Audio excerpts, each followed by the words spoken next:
శుక్లాంబరధరం విష్ణుం శశివర్ణం చతుర్భుజం ప్రసన్నవదనం ధ్యాయేత్ సర్వవిఘ్నోపశాంతయే. అగస్త్య దేహంన సంభవించిన ఆశ్చర్యకర వృత్తాంతం. మరలా ఆ రాజుకు భద్రాసురుడిట్లనెను, పూజ్యుడా, ద్విజశ్రేష్ఠుడా, నీ శరీరాన జరిగిన వింత ఏమి?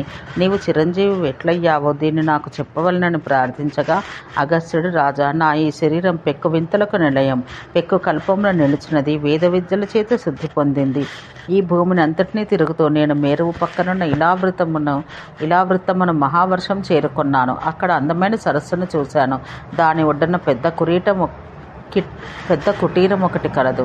దాని యందు ఎముకలు, చర్మము మాత్రం మిగిలినవాడు, నారచీరలు ధరించినవాడు, ఉపవాసాల చేత బడలినవాడకు ఒక తాపసుని కాంచాను. అతన్ని చూసి ఇతడెవరో ఇతని గురించి తెలుసుకుంట కొరకు నేను నమ్మకం కలిగించాలనుకున్నాను. నేను ఇట్లా అనుకొనుచుండగా ఆ మహాముని నాతో ఇట్లా పలికెను, బ్రాహ్మణ, నిలువము, నేను నీకు ఆతిథ్యం ఇవ్వాలి. ఇది విని నేను నా కుటీరంలోనికి అరిగి చూడగా అతడు తేజస్సుతో వెలిగిపోవచ్చున్నట్లుండెను. నీలపై నిలబడ్డ నన్ను చూసి ఆ ద్విజుడు హుంకారం గావించెను. ఆ హుంకారం వల్ల పాతాళాన్ని చీల్చుకొని 5 కన్యలు పైకి వచ్చిరి. అందొకతే ఒక పీటను కొనివచ్చి నాకొసగెను. మరి ఒకతే చేతిలో ఉన్న నీటిని అందించెను. మరి ఒకతే ఆ నీటిని గైకొని నా పాదాలు కడగ మొదలెడెను. తక్కిన 2 వీవనలు వీకొని నా పక్కన నిలబడిరి. మరలా ఆ మహాతపస్వి హుంకారం అనరించెను. ఆ శబ్దం వెనువెంటనే యోజనం వెడల్పు గల ఒక బంగారు దొన్నెతో వచ్చి ఒక మొసలి సరస్సు నుండి పైకి వచ్చాను. దాని యందు బంగారు కుండలు దాల్చిన చక్కని కన్యలు 100 కొద్దిగా వచ్చారు. ఆ దొన్నెను చూసి ఆ ముని నాతో ఇట్లనెను, బ్రాహ్మణ, ఇది అంతా నీ స్నానం కొరకు ఏర్పాటు. నీవు ఈ దొన్నెలో ప్రవేశించి స్నానం చేయవచ్చు. ఆయన మాటపై నేను ఆ దొన్నెలో దిగినంతలో అది మునిగిపోయాను. దొన్నెలోని నీట మునిగితిననుకున్న నేను పైకి లేచినంతనే ఒక అపూర్వమగు లోకం కనుగొంటిని. అది మంచి భవనాలు, గదులు, శాలలు కలది, విశాలమైనది, విశాలములకు రాచబాటలు కలది, పవిత్రులకు జనులతో కూడినది. గొప్ప నీతిమంతులు, ఆత్మవేత్తలు, పురాణులు, ధర్మ మార్గాన నెలకొన్న వారకు నరులతో కూడిందిగా ఉండను. అంతేకాక కదలాడు చర్యలు గల పరిఘలతో భయంకరమైనది, మిక్కిలి లోతైన పాతాళ తలమున ఉన్నది, శ్రేష్టమైనది, మేలైన పాశమును చేతదాల్చిన తెల్లని నరులతో, ఏనుగుల, గుర్రముల మందలతో కూడినదై ఉండను. అందమైన పద్మాలు, కలువలు కలవి, పెక్కు విధాలైన పక్షులు కలవి, పద్మపత్రముల మీద ఉన్న 9 నాదములతో అనేక లయలతో పాడుచున్నవో అన్నట్లున్న సరస్సులు అందుండెను.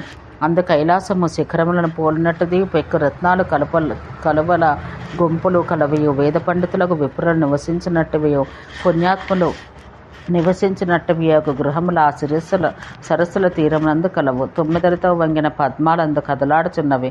వాని బరువులతో అవి ఎల్లప్పుడూ ఊగులాడుచున్నవి. ఆ సరస్సుల జలములందు చక్కని స్వరములు గల పక్షి జాతులు వేదమునందలి విచిత్ర మంత్రాలు పలుకుతున్నవి.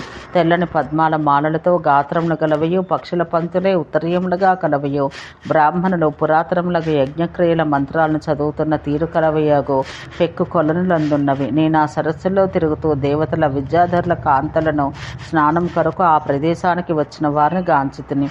ఈ విధంగా తిరుగుచూ ఒకప్పుడు మంచినీరు గల చక్కని కొలను చూచితిని. దాని ఒడ్డున మొదట చూసిన కుటీరమును మునుపటి వల్లనే చూచితిని. ఆ కుటీరాన్ని ప్రవేశించి ఒకవైపున కూర్చున్న ఆ తపస్విని చూసి దగ్గరకు చేరి పడుకున్నంతలో నవ్వుచూ సాటిలేని ప్రభావం గల ఆ మహానుభావుడు ఇట్లా పలికెను, విప్రా, మునుపు చూసిన నన్ను ఎరుగవా? మూడిని వలె ఈ లోకమును చూచుచున్నావు. దేవతలు కూడా చూడజాలని నా భువనమును నీవు కనుగొంటివి. ద్విజోత్తమ, నీ ప్రేమ కొరకు నీకు ఈ లోకం చూపితిని. మహాముని, నా లోకపు సంపదను కనుగొనము. అందు పెరుగుతో పాలతో ప్రవహించు నదులు, నీతితో నిండిన పెద్ద చెరువులు కలవు. హేమరత్నమయాలైన స్తంభములు గల గృహములు కలదయు, రత్నములతో కూర్చున్నదయు, పద్మరాగములకెనయగు కాంతి కలదయు, పారిజాత పుష్పాలతో ప్రసిద్ధికెక్కింది. యక్ష కిన్నరులు సేవించుచున్నది ఈ భూమిని చూడము అని ఆ తాపసుడట్లు పలుకగా, రాజా, ఆ చెరువు నిండిన హృదయంతో అతన్ని నేను ఇట్లడిగి తిని, స్వామి, నేను బ్రహ్మ, ఇంద్రుడు మున్నగు వారుండు లోకములన్నింటినీ చూశాను. నీ లోకం అన్నింటికంటే ఉత్తమంగా ఉన్నది. తపోధన, ఈ లోకం అపూర్వంగా నాకు కనబడుతున్నది. సంపద, ఐశ్వర్యం, తేజస్సు, భవనాలు, రత్న సముదాయాలు, మంచి నీరు గల పుణ్యవంతములకు సరస్సులు అను వాని చేత మిక్కిలి అద్భుతంగా ఉన్న దీన్ని కనుగొంటని. ఇటువంటి లోకం ఎట్లేర్పడింది? ఇందు నెలకొన్న నీవెవరవు? దీనికి కారణమేమి? మునుపొంగవా? నాకెరుగ చెప్పుము.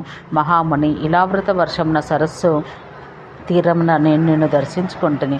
ఆ సరస్సేమి, ఆ కుటీరమేమి, బంగారు గృహముల నిండిన ఈ లోకమున ఈ గుడిసెకు స్థానమేమి? నేను ఇట్లనగా, ఆ భగవానుడు నాకు చెప్పిన దాన్ని ఉన్నతున్నట్టు చెబుతాను. రాజేంద్ర వినము. నేను సనాతనుడను, జలరూపంలో ఉన్నవాడగు నారాయణుడిని. చరాచర రూపమైన 3 లోకముల విశ్వమంతటిని ఆవరించి ఉన్నాను. పరమేశ్వరియగు ఆ దేవుని నీవు చూసిన ఆకారమును కూడా నేనే. నన్ను వరుణుడు అంటారు. స్వయంగా అతడును పరుడైన నారాయణుడే.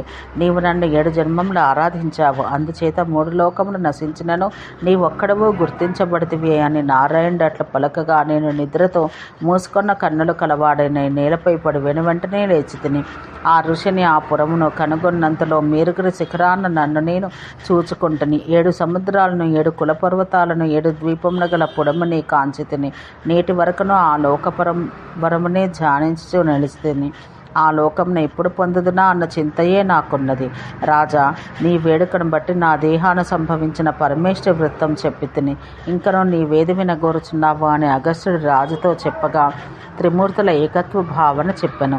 రాజు మరలా, ముని, నీవు అద్భుత లోకమును గాంచుటకు ఏ వ్రతం ఎట్టి తపమును ఏ ధర్మం చేసితివి అని ప్రశ్నించగా అగస్త్యుడు ఇట్లు చెప్పాను.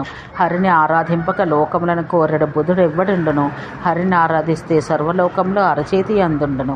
ఇట్లని చక్కగా ఆలోచించి నేను 100 ఏళ్ళు గొప్ప దక్షిణలు గల యజ్ఞాలతో సనాతనుడకు విష్ణుని ఆరాధించుతిని. అంత ఒకప్పుడు పెక్కు కాలం నేను యజ్ఞమూర్తి దేవదేవుడు ఒక జనార్దను ఆరాధిస్తుండగా నా పిలుపు మేరకు దేవేంద్రునితో పాటు దేవతలు విచ్చేసిరి. దేవేంద్రునితో పాటు దేవతలందరూ తమ తమ స్థానంలందుండగా అంతలో అక్కడికి భగవంతుడు వృషభధ్వజుడు ఏతించెను. మహాదేవుడు విరూపాక్షుడు ముక్కంటి నీలలోహితుడు అగు పరమేశ్వరుడు రౌద్రస్థానాన నిలిచి ఉండెను. దేవతలు ఋషిముఖ్యులు మొదలగు వారందరూ రాగా వారిని కాంచి మహాయోగియు త్రికాలజ్ఞుడు పద్మసంభవుడు ఒక సనత్కుమారుడు సూర్యుడి వంటి విమానాన చిన్న రేణువు వంటి ఆకారంతో నిలిచి కానవచ్చెను. వచ్చి ఆ మహాముని రుద్రునికి తలతో ప్రణమిల్లెను. నేను ప్రణామం చేయగా శూలపాణి సమీపాన నిలిచి ఉండెను. అట్లు వచ్చి ఉన్న దేవతలను నారదుడు మున్నగు ఋషులను సనత్ కుమార్ని రుద్రుని చూసిన నా మనసున ఒక ప్రశ్న ఉదయించెను. వీరిలో ఎవరు పూజించదగిన వారు? ఎవరు అందరికంటే గొప్పవాడు? ఎవరు తుష్టినందినచో ఈ రుద్రునితో కూడిన సర్వులు తుష్టినందుతారు. ఇట్టి భావం నా హృదయంలో కలగగా నేను, దేవతలారా, మీకు వీరిలో పూజనీయుడెవరు అని రుద్రుని వైపు తిరిగి అడిగితిని. నేను ఇట్లా పలకగా అంత రుద్రుడు దేవతల ఎదుట నాతో ఇట్లనెను. దేవతలారా, నిర్మలైన దేవర్షులారా, ప్రసిద్ధికెక్కిన బ్రహ్మర్షులారా, మీరందరూ నా మాట ఆలకింపుడు. ఓ మహామతి అగస్త్య, నీవు కూడా నా మాట వినుము. ఎవడు సర్వయజ్ఞముచే యజించబడినో ఎవని వలన ఈ జగమంతయు దేవతలతో పాటుగా పుట్టుచున్నదో, ఎల్లప్పుడూ ఎవని యందు నిలిచి ఉండనో, ఎవరిని యందు లీనమగుచున్నదో ఆ పరదైవం సత్వరూపుడు జనార్దనుడు ఒక నారాయణుడే. ఆ పరమేశ్వరుడే తన్ను తాను 3 రూపాలుగా సృష్టి చేసెను. రజస్సు తమస్సులతో కూడినవాడై ఆ విభుడు రజస్సత్వములు అధికముగా గల బ్రహ్మను కమలం ఆసనముగా గలవాణ్ణి బొడ్డు తామర యందు సృజించెను. రజస్సుతో తమస్సుతో కూడినవాడై అతడే నన్ను పుట్టించెను. సత్వగుణమే ఆ హరియే పరమపదం. సత్వ రజస్సుల స్వరూపమై కమలమందు పుట్టిన బ్రహ్మయే ఆ దైవం. ఆ దేవుడే బ్రహ్మ. రజస్తమస్సులతో కూడిన స్వరూపమగు నేనును అతడే. ఇందు సందేహం లేదు. సత్వము, రజస్సు, తమస్సు ఇది అంతయు ఈ 3 సముదాయమే. సత్వగుణం చేత జీవుడు ముక్తుడగును. సత్వం నారాయణాత్మకం. సత్వంతో కూడిన రజోగుణం చేత రజస్సు అధికంగా గల సృష్టి ఏర్పడను. అది పితామహుడకు బ్రహ్మకు సంబంధించినది ఏర్పడిందని అన్ని శాస్త్రాలు ఘోషిస్తున్నాయి. వేదాలకు వెలయైన కర్మము శాస్త్రాలను బట్టి చేయనది రౌద్రమని ప్రసిద్ధికెక్కింది. అది నాకు సంబంధించినది అని కనిష్టమని హీనమైనదని చెప్పుదురు. రజస్సు లేని కర్మం కేవలం తామసం. అది నరులకు ఇహమునందును పరమనందును దుర్గతి కలిగించును. సత్వగుణం చేత జీవికి ముక్తి కలుగును. సత్వం నారాయణాత్మకం. యజ్ఞరూపుడగు నారాయణుడే భగవానుడు. కృతయుగాన శుద్ధుడు సూక్ష్మరూపుడు నారాయణను ఉపాసిస్తారు. త్రేతాయుగమున యజ్ఞరూపంతో అర్చిస్తారు. ద్వాపరాన పంచరాత్రులు ఉపాసిస్తారు. కలియందు నేను చూసిన మార్గంతో బహురూపాలతో తామసుడు ద్వేషబుద్ధితో జనార్దనుడకు పరమాత్మను కొలుస్తారు. అతని కంటే పరదైవం మరి ఒకటి లేదు, ఉండబోదు. ఆ విష్ణువే స్వయంగా బ్రహ్మ. ఆ బ్రహ్మయే స్వయంగా నేను. 3 వేదములందు యజ్ఞంనందు పూజ్యత విషయాన ఇదియే నిశ్చయం. మా 3 భేదమును భావించేవాడు పాపకారి, దుష్టాత్ముడు. వాడు దుర్గతి పొందును. అగస్య, నేను చెప్పే దీన్ని కూడా వినుము. ముందుగా కలియందు మానవుడు ఎట్లు హరిభక్తి చేయకుండారో తెలిపేదను.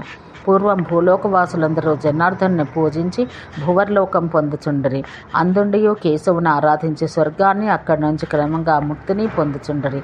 ఇట్లు సర్వలోకంలో వారు ముక్తి పదమును వ్యాపించగా అంతకు ముందు ముక్తిని పొందిన దేవతలందరూ చిత్తశుద్ధితో ఆ హరిని ధ్యానించిరి.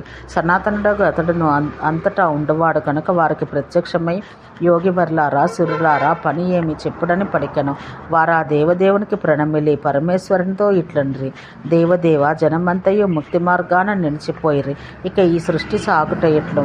నరకములందు ఎవరెందరో వారట్ల పలకగా వారిని ఉద్దేశించి జనార్దనుడు ఇట్ల పలికెను: 3 యుగాల్లో పెక్కండ్రు మానవులు నన్ను పొందెదరు. చివరి యుగాన చాలా తక్కువగా జనులు నన్ను ఆశ్రయించరు. ఇదిగో మోహంను సృజిస్తున్నాను, అది జనులకు మోహపెట్టను. మహాబాహో రుద్ర, నీవును మోహం గొలుపు శాస్త్రాలు చేయించము. తక్కువ శ్రమ, ఎక్కువ ఫలం ప్రదర్శించము. వంచనను, ఇంద్రజాలములను, విరుద్ధాచారమును చూపి జనులను వెంటనే మోహపెట్టము. ఇట్లు పలికి ఆ పరమేష్టి, ఆ దేవుడు తన స్వరూపాన్ని గుట్టుపరచను. నన్నందరూ తెలుసుకున్నట్లు చేశాను. అది మొదలుకొని నేను రచించిన శాస్త్రములందు లోకం ఎక్కువగా రుచికలదయ్యను. వేదమును అనుసరించి మార్గమును నారాయణ దేవుని ఏకభావంతో చూచువారు ముక్తిని పొందువారగుచున్నారు.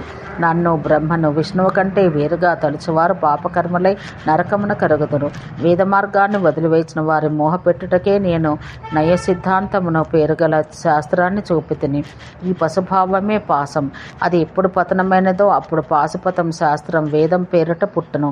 విప్రా, నేను వేదమూర్తిని. ఇతర శాస్త్రాల అర్థాలను తర్కించు వారికి నా స్వరూపం తెలియరాదు. అనాదియకు వేదమును వదిలి నన్ను ఎరగరాదు. ఓ ఈ బ్రహ్మర్షి, నేను విశేషంగా బ్రహ్మజ్ఞాన సంపన్నులకు, వేదములకు మాత్రమే ఎరుగదగవాడను. యుగములు 3 విప్ర. నేను, బ్రహ్మ, విష్ణువు మువ్వరం. సత్వం మొదలగు గుణములు 3. వేదముల యందు అగ్నులు 3, లోకములు 3, సంధ్యలు 3, వర్ణములు 3, సవనములు 3. ఈ జగత్తంతయు ఈ 3టితో బంధించబడింది. యుగములు కృత, త్రేత, ద్వాపరములు. గుణములు సత్వం, రజస్సు, తమస్సు. వేదములు రుక్కు, యజస్సు, సామం. అగ్నులు ఆహవనీయం, గార్హపత్యం, దక్షిణ. లోకములు భూలోకం, భువర్లోకం, స్వర్లోకం. సంధ్యలు ప్రాతఃసంధ్య, మధ్యాహ్న సంధ్య, సాయం సంధ్య. వర్ణములు బ్రాహ్మణ, క్షత్రియ, వైశ్య వర్ణములు. సవనములు ప్రాతఃసవనం, మధ్యాహ్న సవనం, సాయం సవనం. బ్రహ్మర్షి, నరుడైన నారాయణుడు బ్రహ్మ, నేను గుణములను బట్టి మువ్వరం కాని ప్రధానంగా ఒక్కడే. ఇట్లు కాక భిన్నంగా చూచటం మోహమే. ఓం శాంతి శాంతి శాంతి.